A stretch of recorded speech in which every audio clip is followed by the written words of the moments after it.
So we're going to talk about what it takes to earn a good wage, what it takes to earn 10K plus a month in a remote sales role. Last video, we talked about what it takes to land a high paying sales role. This is more about actually performing in the role. And I'm going to really simplify it because I like to make things simple.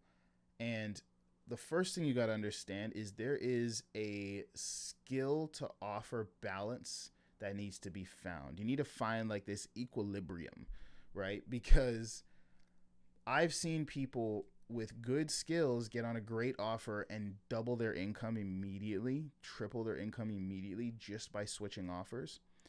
And I've seen other people not be able to do that, right? And there's this kind of bit of a paradox going on where the better the offer, the easier it is to sell, which means the less skill you need to have. And this is where a lot of beginners struggle in this industry. This is where they struggle because you need to have skills to get on great offers, but to perform well on great offers requires less skill because they usually have better marketing, better systems. You know, it's a lot of things are there for you, right? But those companies want the best of the best because they don't want to bring great marketing to low skilled reps and get like normal results. They want to bring great marketing, great systems to great reps and get exponential results and crush. That's how teams make a lot of money, right? You have you crushing on both sides. You have an awesome marketing team, an awesome delivering team, an awesome sales team, you awesome bottom line, right? That's what they're looking for, right? So it makes sense. It's not like it's a bad thing, but it's a bit of a paradox where it's like, okay, in order to get on these offers, I need to be highly skilled, but the offers a lot of you might get at first, the worst offers require much more skill to perform. To get a 50% close rate on a crappy offer is so much harder because usually not as much marketing, not as much testimonials, case studies, trust. The offer itself just might not be that good of a deal. I'm here stuttering. It just might not be that good of a deal, you know? So you want to continuously improve your skill set and continuously look to see which offers are the best. And sometimes it's not just about like good offer. The grass isn't always greener. So one thing I want to say is don't just run off to better offer, because there's better offers and then there's better offers for you. Look at your lifestyle, look at your your interests, your hobbies. You might just perform better on certain offers because you're more passionate or you have more life experience in that area or you just vibe better with those types of prospects. So you have to also look at it. Don't just look at it as like offer good marketing, offer a lot of leads, offer closers, make a lot of money. Therefore, I will also go there and make a lot of money. No. You also have to see if it aligns with you. Like, if you're into fitness and you are in good shape and you visibly look in good shape, then you might crush a fitness offer, right?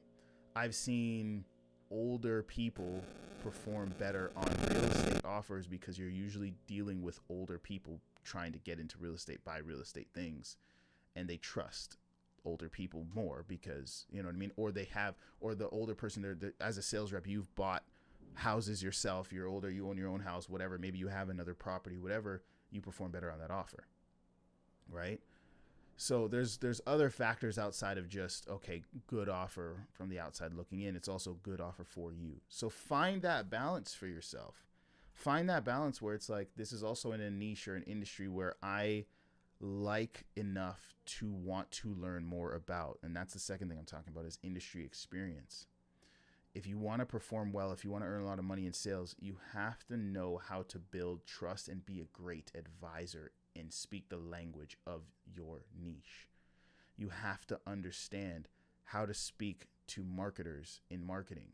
You have to understand how to speak the language of, buying and selling houses in real estate and the markets, which I'm not using any examples because I don't know much about that at all, right? But if you don't understand the language, if you don't understand the industry, what's going to happen is you'll do fine on sales calls where you're selling to beginners and speaking to beginners and people that are just getting into the industry. But even offers where it's more beginner focused, you're always going to get some people that are more experienced that if you could just speak their language would be lay down piffs. But because you can't speak their language and they see that you're a novice in the niche, if you're a novice in real estate or you're a novice in marketing, and that expert like who comes on that just needs some help and likes the ideology that your company is selling and the vehicle that you guys are providing to help them, and they're jumping on that sales call and they start saying different lingo and different stuff, and you're like, I don't know. Even though you can pass off and be like, I don't know what the team knows, I don't know what the company knows, you're the representation of the company.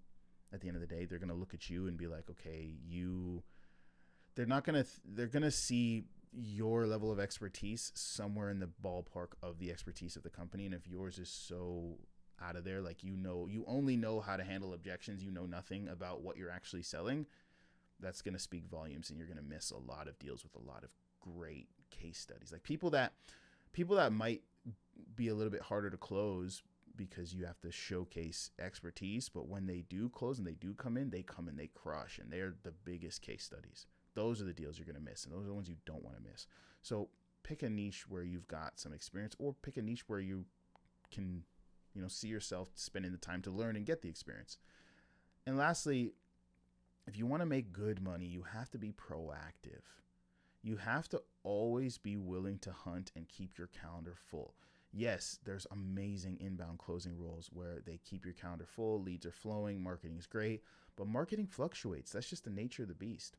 Sometimes it's great, sometimes it's not great. And calendars can go from 8 calls a day to 4 calls a day to 6 calls a day to 8 calls a day to 2 calls a day. And you can have a lot more control over your income and control your fluctuations if you're willing to be proactive. No one's saying you got to put in 14, 16-hour days, hustle culture. All I'm saying is work your full 8 hours. That's it. If you work your full 8 hours and you say, okay, I'm only doing one of two things. I'm either taking calls and making offers, or I'm doing work to put more calls on my calendar to make more offers. That's it. And then you schedule out your 8 hours and you're doing one of two things. I see a lot of closers, what they do is they have a full day of 7 calls on the calendar. They take the 7 calls, great day, full day, close some deals, awesome. And then one day they've got like 3 calls in the calendar. They take the 3 calls and then they go piss off the rest of the day. And then they wonder why their checks aren't consistent. Or they take the 3 calls and then they go, oh, I'm going to go watch some training. It's like, training is great, but do you need that much training? Wouldn't it just be more beneficial? Wouldn't you get better? Wouldn't your skill develop more if you just made some dials, shot some emails, went through your pipeline, checked in on some of your clients that closed to see if you get any referrals? Be proactive, work your 8 hours, either get calls on the calendar or take calls on the calendar. And if you're just consistent, if you're consistently working a full 7 to 8 hours a day, that's it, just normal hours, you'll never worry about cash. Your checks will be consistent. You'll make money. Your calendar will always be full. And that's not just how you'll make 10K plus a month. That's how you'll consistently always make 10K plus a month. Right? So do those things and you'll make a lot of money. If you need help doing those things, join our community. We've got a lot of free stuff in there, a lot of free help, some paid help. We got Rep Select if you're looking for jobs. We've got a lot of stuff and we've got a lot of great stuff. So click the links down in the description. Check it out. See you guys in the next video.